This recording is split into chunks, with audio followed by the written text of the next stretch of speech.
All right, Scientology.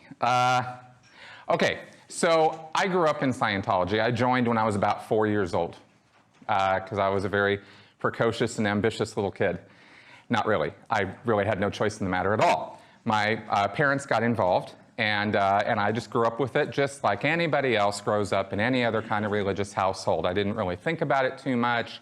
It wasn't something I was consulted with or anything like that. My parents just did it, and then there's a lot of language in Scientology, a lot of ideas, some philosophical concepts about spirituality and our true nature and that kind of thing, and I just kind of grew up thinking that was how the world was. Just like anybody who would grow up in a Christian or a Catholic household would think that that's how the world was. I didn't get too much ribbing about it in school until I hit high school, but that was also the time when I started becoming more involved with it on a one-on-one basis. And that is, well, I think there might be some lessons there. Like, for example, when I was 15 years old, my dad said, "Why don't you go down to the local church and just see what it is for yourself?" And I was like, okay.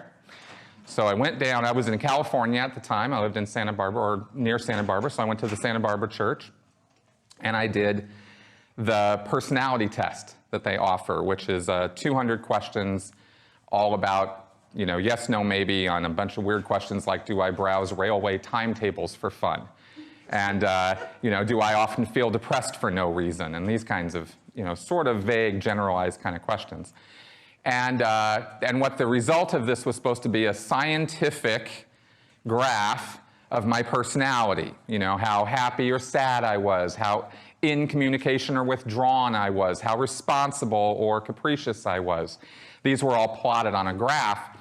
And really what this did is it enabled somebody who worked at the organization there to sit down with me and do what I now would call a sort of a warm reading. It gives you some information about the person, and then they start asking questions and seeing what hits. And what hit for me, and what hit for a lot of people who get involved in Scientology, is communication. I felt like, well, I was 15 years old. I was in high school. I couldn't get a date. I couldn't talk to girls. I was very kind of shy, geeky, nerdy kind of guy. And so here's this woman telling me, oh, you're shy, you're introverted, you have a hard time talking to girls. Like, this is a big, momentous discovery for me that she's telling me this, whereas pretty much she was describing every 15-year-old high schooler, right? So that was kind of my introduction to it, but I just about fell out of my chair with how accurate this was, and I couldn't sign up fast enough for their communications class.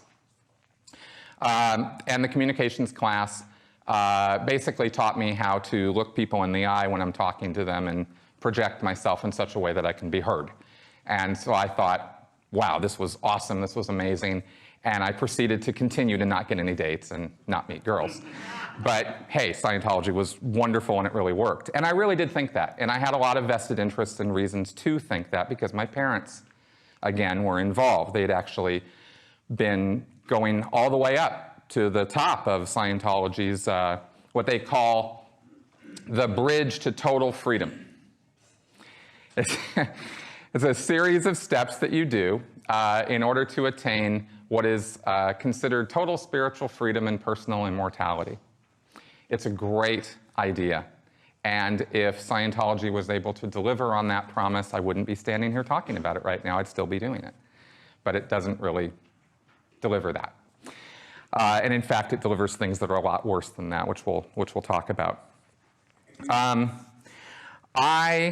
when I was 15, 16, 17, I finished high school, and I was going to go be a writer. I was going to go to college. I kind of had a path for my life sort of worked out, kind of a la be Stephen King, because I really, admired him, and I loved writing. And I thought fiction writing would be a great thing to do.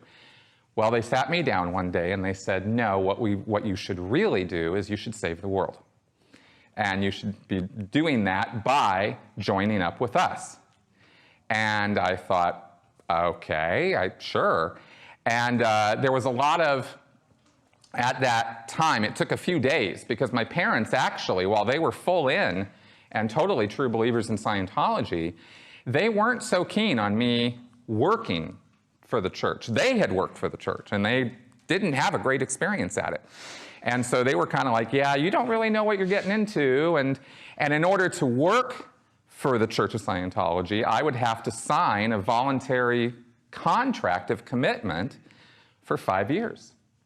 And my dad was like, you don't know what it's like to do anything for 5 years. You haven't done anything, and rah, rah, rah, rah, rah, rah, rah, rah, right? That was a little surprising. I'd never really duked it out with my parents over much of anything. We had a really great relationship, and this was a little surprising to me, but I resisted. And I kept getting, I guess the best way to describe it is I was getting love bombed by the people at the church. They were constantly feeding me with how great I was, how smart I was, what a wonderful addition to the group I would be. And this was coming from multiple people. One of them, this very good-looking blonde woman who I admired quite a bit, and so I thought, yeah, I want to be here. And that was kind of, how they convinced me to start working for the church.